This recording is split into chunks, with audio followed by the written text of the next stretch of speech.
Good evening, I'm Jason Vio. This is CBC Windsor News. Thank you so much for watching. Controversy over the gender expression policy in schools continues, and tonight we hear from a legal expert about parents' rights and children's rights. Plus, a border guard hiring blitz. 200 of them are needed once the Gordie Howe International Bridge opens in the coming years. We meet the people behind a new film series in Windsor. They hope it will expose people to Arab cultures they've never experienced before. And Assumption Church is cleaning out their organ. It's the first time they've done that in about 50 years.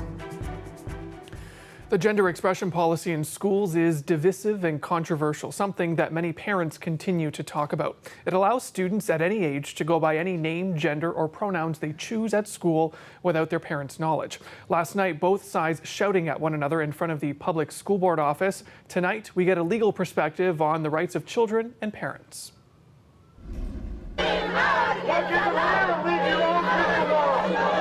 Dueling chants at a protest outside of the public school board. It centers on the gender expression policy. One group opposing that policy, the other saying that policy allows students to come out when they want and to who they want to. When asked why people were protesting, responses went beyond the policy. Kids should be free and they shouldn't be force-fed ideas that they have no idea what it means. Like, they don't know what it means to be gay. They don't know what it means to be heterosexual or whatever it is. Don't force-feed them. Don't make people come to their school systems and read them stories. Okay, gay people, gay people, gay people. Everyone has a right to do what they want, no problem, but don't force-feed it down my throat, you know? It's been a long time since I was a student in elementary or high school. And how wonderful it would have been back then to be able to be who I am. It took me a very long time to get over the internalized homophobia that was fed to me from my birth family and from everybody around me, and to finally be comfortable enough within my own skin. I don't want any child to ever suffer like that again. It's not right. My kids should be thinking about nature. My kids should be thinking about Wonderland, about Disneyland, about the planets, about the Earth, about Canada, about the world. We can't trigger the imagination of the kids towards sexual feelings. This is very dangerous. What I'm hearing here, nobody's thinking about the children. The parents are not thinking about the children. The children have to be safe, but they also have to know within themselves to be okay with who they are. So how much autonomy do young kids have over decisions they make without their parents' knowledge? A lawyer with the Canadian Civil Liberties Association says it's clear. I think it's a false dichotomy to pit children's rights against parents' rights, because children do have rights. Children have, parents don't own their children. One criticism from parents who oppose the gender expression policy in schools has been they feel shut out, saying secrets are being kept from them by educators about their children. This is playing out in New Brunswick, where a recent change to its gender expression policy across that province is sparking a lot of outrage. The updated policy says students under 16 need parental consent to change their name or gender at school. That change has prompted many to call for that premier to resign as leader, and those demands are coming from inside his own party. The Canadian Civil Liberties Association is looking at the possibility of challenging New Brunswick's gender expression policy. Sivlinga says educators should not be forced to tell parents about their children's gender identity. I think that providing students with that kind of safe space is very important in their development. And it's not necessarily about comparing or weighing children's rights over parents' rights, but recognizing that children do have rights. They have the right to privacy. They have the right to an identity. They have the right to go to school in a safe, inclusive, welcoming space. Part of what fueled these competing protests was the public school board's decision to temporarily prohibit in-person attendance to its board meetings. It's because trustees say people have felt unsafe and their physical safety threatened after disruptive behavior by members of the public. Public Board Chair Gail Hatfield began the meeting by reading a letter from the Council of Directors of Education. So the topic of the message is upholding human rights and restoring civility in public discourse. It goes on to say school staff have been targets of hate, threats of violence, and emotional abuse across the province as they uphold the rights of LGBTQ students and employees. She says that has a lot of relevance to what's happened in Windsor recently. And we want to hear from parents, students, and teachers about this. We want to hear from you. What do you make of this policy and the protest? You can send us an email, windsor@cbc.ca. You can also text us, 519-984-2051. Police have charged the driver of a vehicle in yesterday's collision that involved a school bus. Now, this here is the collision that happened at Huron Church and Tecumseh. 7 students and 3 adults were sent to hospital with minor injuries. Yesterday, police said that the SUV driver may have suffered a medical condition. Today, that driver has been charged with running a red light. Canada's Border Police Force is looking for more officers, 200 to be exact. They'll be spread across Windsor's border crossings, and that includes the upcoming Gordie Howe International Bridge. The CBC's TJ Deer has that story. Although it's still under construction, the search is already underway to staff the Gordie Howe International Bridge. Canada Border Services Agency is looking for more than 200 new officers to protect all 3 border crossings connecting Windsor and Detroit. Basically, we look for reasoning skills, good observational skills, good judgment. Of course, those are the soft skills involved in interviewing people and observing, human behavior, which is a big part of the job. But we do, have some strength skills required because you might be, picking up luggage or packages or be required to defend yourself or others. The CBSA released this video on social media to try and entice diverse applicants into becoming a border agent. Equity groups, women, Indigenous peoples, persons with disabilities, and racialized groups. Successful applicants will make anywhere between $69,000 and $77,000 a year. The union representing border agents is also pleased that the CBSA will get new hires, but they say there's already a shortage of 2,000 to 3,000 agents across the country. With only one dedicated college in Quebec churning out 600 new graduates a year, the union's president says they're looking for a second college to get more boots at the border. Windsor is one of the places where we have the biggest shortage. So in terms of opening another college, which we really need, I think Windsor would be a great spot, right? And there are facilities available.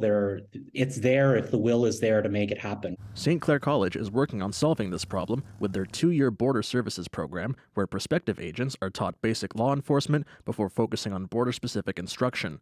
Despite the program, graduates don't enter the CBSA immediately. A lot of them will stay here in the city, work for the various security agencies, such as Paladin, in this area.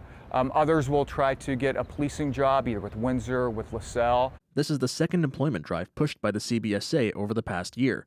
Last year, they were advertising for positions at border crossings across the country.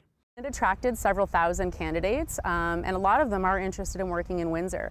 But when we looked at the numbers that we needed and the numbers that we had, we realized that we were going to need to do an additional push. This time around, they're looking at hiring local residents living within 125 kilometers of the city. The application process opened just days ago, and already 500 applications have been received so far. Others have until next Thursday to apply.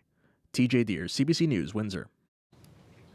A filmmaker has documented his return home to Walpole Island near Sarnia. Tay Alves says it was a way to reconnect with his roots.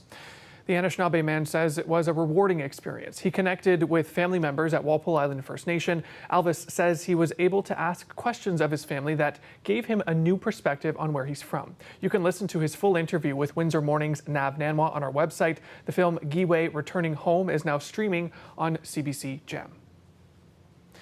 And today is National Indigenous Peoples Day, dedicated to celebrating the culture and history of Indigenous peoples right here in Canada. It first started in 1996. Tyler Clapp was at the celebration in Windsor earlier today. This afternoon at Micmac Park, people gathered for food and fun. While the intention is to celebrate Indigenous history, it also gave people space to reflect. Kristen Jivens, who is a member of Muskegee First Nation, serves as an Indigenous Justice Coordinator for Legal Assistance of Windsor. She said the event provides an opportunity to better understand her identity.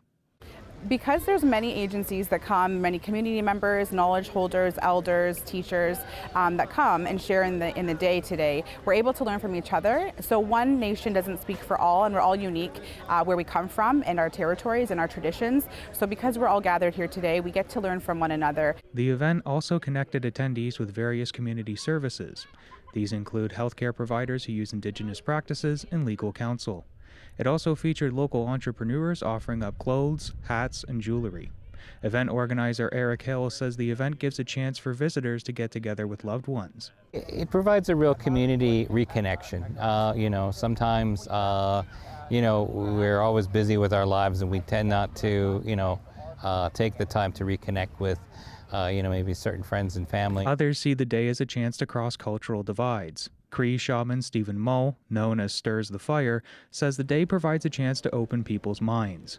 What makes people different is indifference, and indifference is what separates everyone. And that's what Aboriginal Day is about. It's like we're all these tribes, but we're all one clan, basically. These moments of celebration left Jeevans feeling connected and better able to pass on her knowledge.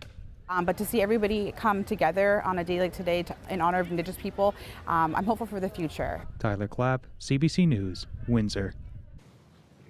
There's a new monthly movie screening in Windsor with a specific goal to introduce people to Arabic cultures. It's called the Middle Eastern Film Series. It runs every second Wednesday at the new Windsor Centre for Film, Digital Media and the Creative Arts in downtown Windsor. Now they're trying to use a form of art to show people things they've never been exposed to. We try to introduce the movie from Middle East and Arab world to Canadian society, especially in Windsor. Actually, we choose a specific kind of movie, not like commercial one. Those movies that create a debate or they are forbidden or try to say something. Those kind of independent movie, most of them.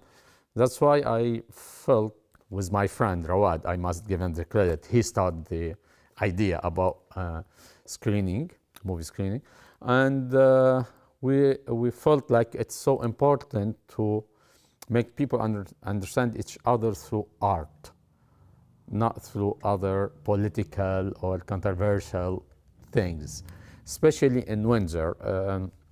In Windsor, the diversity as a community, there's a lot of diversity, and that's so important to everybody to understand each other. Just be open to try new things, to listen to new people, to give other people a chance to express themselves. If you didn't like, nothing will change. If you like it, you will gain a new knowledge and new things to think about it. And so the first film that you screened was last week, and it was West Beirut. West Beirut. And I was here, and at the end, you were quite emotional after watching that film. Why was that? West Beirut, it's film showing Beirut during the Civil War, when it's divided between West and East. بيروت وحد الله يا زلمه، بيروت صارت شرقيه وغربيه وما يخلوا مسلمين يقطعوا، جاي يلا. Showing Beirut through eyes of three kids. I was in their age in that time. Those streets, I know those streets. I grew up in those streets, and it's not easy for me to, it's like the flashback for this days. War, it's nasty, and there is no good war in the world.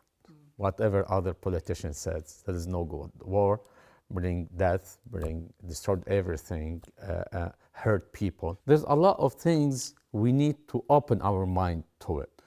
I believe art is the best way to connect with other people.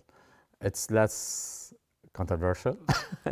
It's make people speak more about it because they're not afraid to. When it's about art, about culture, just be open and try to enjoy your life with others. Still to come here on CBC Windsor News, a lot of showers in the forecast, or chance for those showers. Colette Kennedy brings us all of your weather details coming up next.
Windsor's Assumption Church is getting a bit of a facelift, and that's making way for a long-due musical tune-up. Approximately 2,000 pipes are being removed so the ceiling above it can be restored.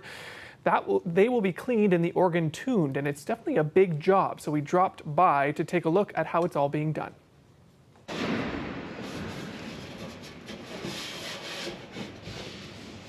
We've already removed over 1,000 pipes from the organ in behind me. We took most of those out yesterday, but these facade pipes are coming out today and being placed off to the sides so that the contractors can come in and do their work that they have to do. And then we'll return for 3 weeks and clean everything. Every pipe is hand washed and vacuumed and put back in and made sure that everything sounds just perfect, and all the surfaces are hand washed and mechanisms are lubricated and things like that that all need to be done. Most of the organ was built in 1919, so it's pretty incredible that over 100 years later it still sounds like a glorious instrument.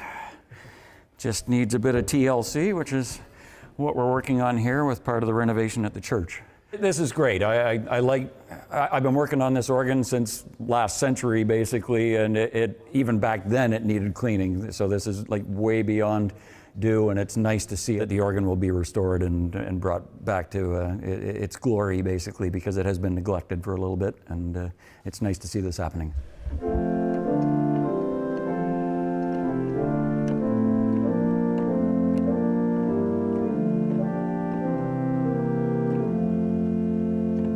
The fact that the craftsmanship is still lasting well over 100 years, you know, is and the musicality of it still stands up. I get excited when an organ gets a second chance at life, if you like. They're not letting it die. You can see up here there's speakers on stands and a clavinova and music stands and microphones and a mixing board, and so the mode of worship is changing and leaving, in many cases, the pipe organ in the dust.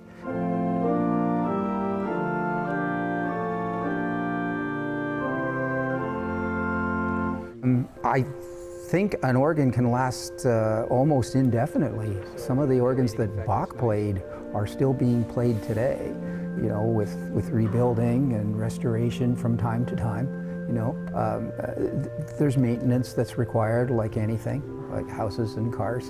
And if that's performed, an organ can last almost forever.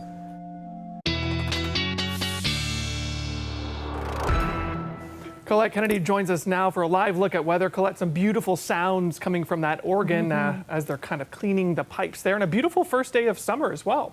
Yeah, really nice conditions for us in Ontario, and I'm going to get to those in just a moment. But you see, I'm starting here in central Western Canada with the prairies, and one of the reasons for that is on this first day of summer, I mean, okay, they did a little bit better in Calgary, 14 degrees, the current temperature, but yesterday couldn't get out of the single digits, a high of just 7 degrees with some snow into the foothills not that far away. So a bit of bouncing back going on there, and a bit of a cool down. Winnipeg, 36 degrees, a new record yesterday. So today a bit more moderate, but we still have that heat, especially in northern Ontario, 32 in Moosonee, 33 for Pickle Lake there, and 29 degrees, not quite getting to where they are, our friends there into northern Ontario. Really dry conditions through here too, and the only rain that's kind of pushing in that direction is not that widespread and does have some thunderstorm activity associated with it. So those lightning strikes can then start more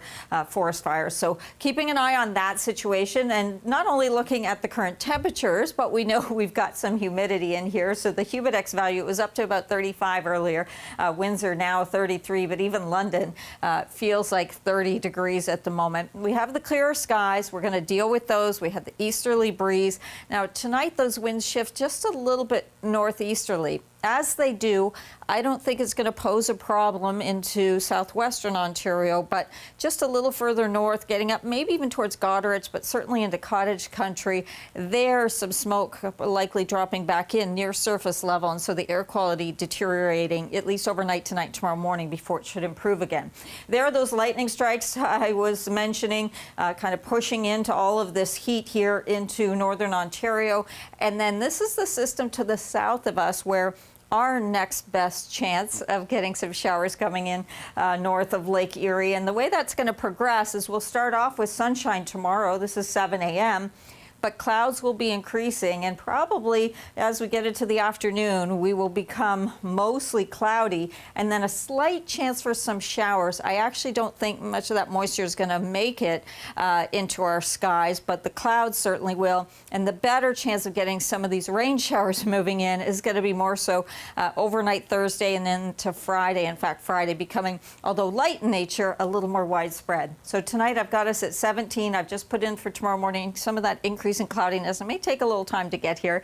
And 22 with the high, a little cooler then because of that cloud deck, 26. And we're going to see that chance of showers Thursday night into Friday, 23 degrees. Yes, I put a chance of showers into the weekend, but the other thing you'll notice is those temperatures are going to start to soar once again, Jason. Well, that 31 on Sunday looks great. Thanks so much, Colette. You're welcome. And still to come, high school grades across the province are improving. We'll tell you about the implications next.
It's that time of year again for high school graduations, and there are new figures showing the grades of high school students in Ontario shot upward since the pandemic began. That's having an impact on students competing for spots in the top university programs. Mike Crawley has that story. Schulich at York. Tyson Hamilton has his future in his hands. This was Western Social Science. A stack of offers from Ontario universities. Business at Laurier, Business and Computer Science at Laurier, Commerce at Guelph. Hamilton was student council president of his high school. His grade 12 average, a spectacular 96. Yet he was rejected by the commerce programs at the University of Toronto, McMaster, and Queen's. If a 96 isn't good enough, what is? Is everyone just going to be getting 100 averages to get into these programs? The proportion of Ontario grade 12 students with A+ marks is in fact growing. High school averages overall rose steadily but gradually through the 2010s, then shot up dramatically when the pandemic hit. It's really a sharp increase during the COVID years. This researcher tracks achievement in Ontario's largest school districts. Perhaps marks in the early COVID period may have been part of what teachers used to really encourage and support students. And that strategy may have worked. It worked because the number of Ontario students going on to university increased during the pandemic, unlike in the U.S. It's the end of the year at Northview Heights Secondary, Jeffrey Ocero's final day of high school. By the end of the midterms of this semester, the second semester, I had a 92% average. Not good enough to get into several top programs, including Western University's Ivy School of Business. Western Ivy that one was just a stab in the heart, because that one, it's like I have so many people around me just giving me such, high expectations. If a student's high school grades are inflated, universities warn that first year can be a rude awakening. I think it can be difficult for students who didn't realize that maybe their grades were not an accurate reflection of their preparedness. Ocero does have a spot at Western this fall, just not in the program he'd hoped for. Mike Crawley, CBC News, Toronto. Around the world, many are celebrating this very special day, the longest of the year, the summer solstice. Hey, welcome. In Britain, revelers prayed and chanted as the sun rose over the fabled Stonehenge. Crowds gather at this 4,000-year-old site every year on this day. Many believe the massive stones were built to match the rising sun of the summer solstice, giving the site a spiritual significance. In other countries, the day is ushered in with ceremonies including dancing around a maypole, bonfires, and ocean plunges. That's it for us here at CBC Windsor News. Thank you so much for watching. Don't forget, for news anytime, head to our website, cbc.ca/Windsor, and you can check us out on social media as well, Facebook and Instagram. Thanks again so much for watching. Have a great night.